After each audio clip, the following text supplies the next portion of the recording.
All right. Good afternoon, evening, night, morning, whatever. Today we are discussing Rene Descartes. So we're jumping all the way from the Greek philosophers now all the way to the French philosopher. We're only going to cover one French guy, but the main one that we have to do is him, Rene Descartes. He totally overhauled the concept of philosophy by one method primarily. But in this lecture, we're going to listen to it in two parts. We're going to go over it in two parts.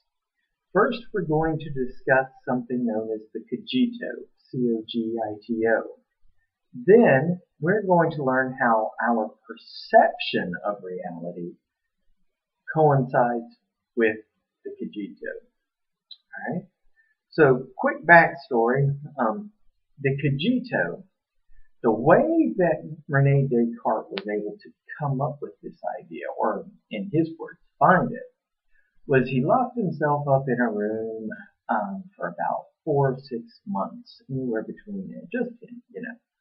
He locked the door and he had to come to an understanding. He had to discover what was true, what was universal, and what is absolute.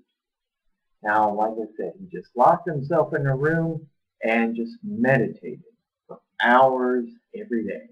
And that's why his book is called The Meditation. But while he's doing this, he discovered that he could really doubt away, as in using the process or cognitive verb of doubt or doubting, he could doubt away just about everything that we think is true.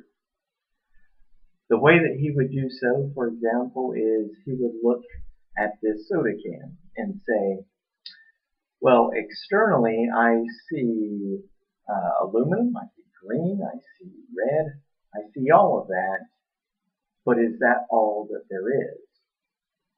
Can I doubt that can away and find its true essence? And you can. You can doubt away the aluminum, and sure, you're going to get water and soda all over the place, but then you found the essence of that drink, and it's definitely not the can. So then you just take it a step further and say, well, can I doubt away the existence of the soda? And you can. You can doubt it away by separating the sugars from the syrup, from the water, and then so now you're left with three totally different things. Well, now can I doubt those away? And take water. Yes, you can doubt that away. If you take away one little atom, or not atom, one little electron or hydrogen particle, then it ceases to become water. And then what do you have? So you see, through the method of doubt, Descartes was almost successfully able to doubt away everything, as if our entire reality is nothing more than a veil of appearances. However, there was one thing that Rene Descartes could not doubt away, and that is what is called the cogito. Cogito roughly is Latin for cognition, cognitive thought, so to speak. And if there's one thing he could not doubt away, it was the fact that he was thinking. He knew he was thinking. He could experience himself thinking. He could take away all the senses. He could be blind, deaf. He could not have the sense of touch, sense of smell, sense of taste, anything. He could have none of that.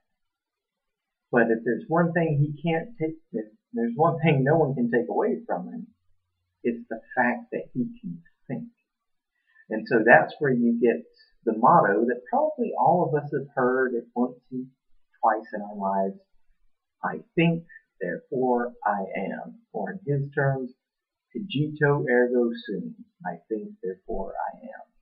So the cogito is the one thing that Descartes was not able to doubt away. Through the method of doubt, you can doubt the existence or the true nature of anything except for the cogito. Now, what makes up the cogito? Well, there's two things, actually. consciousness, which is your mind being aware that it's thinking and that it's working and that you're alive. And the other is awareness, that yes, I can have the process of thought, but am I aware of what's going inside my body? Am I aware of what's happening outside of my body? So consciousness and awareness is what composes the cogito. Okay? For example, you could be conscious, but that doesn't mean that you're aware. Take the case of someone who's living on life support. If you remember the Terry Schiavo trials or anything like that, this is a typical case of someone being in a coma, being conscious, but they're not aware of anything that's going on around them. So they lack the cogito. However, if you mix consciousness with awareness, that's the cogito. Okay? You cannot doubt away the fact that you are a thinking being. The only way you can do so is if you're dead. Alright? So that, after many months of meditation, that is what he found to be the absolute truth, because you can't doubt it away. You can doubt away everything. Everything from a cell phone to the existence of God. You can doubt away all of it, but you can't doubt the fact that you're thinking. Alright? So that is the power of the cogito. And so what is able to permeate throughout the rest of philosophy is what we call the method of doubt. Have you successfully used the method of doubt to prove whether or not what you're experiencing is just an appearance, or if what you're experiencing is true reality? Now, because there is a universal and consistent thing that always exists, the cogito, René Descartes took it a step further and said, well, what allows the cogito to exist? Well, back then, they didn't have neuroscience or neurobiology or MRI machine or anything like that. So what he did is saying, well, if there's a perfect idea, that being the cogito, it's perfect, it's unadulterated, it's entirely you, it can't be doubted away, then there must have been a source that is the source of the cogito, rather than it being humans. Descartes referred to this as this origin, the source, if you will, as God. And he said that God is the creator or the endower of the cogito. Now, he took it a step further and said, if I'm Descartes, he's saying, I know God exists because God is the source of everything that is true. And for anything to be true, then whoever is the origin of truthfulness cannot at the same time be the origin of non-truthfulness, which we call deception. All right?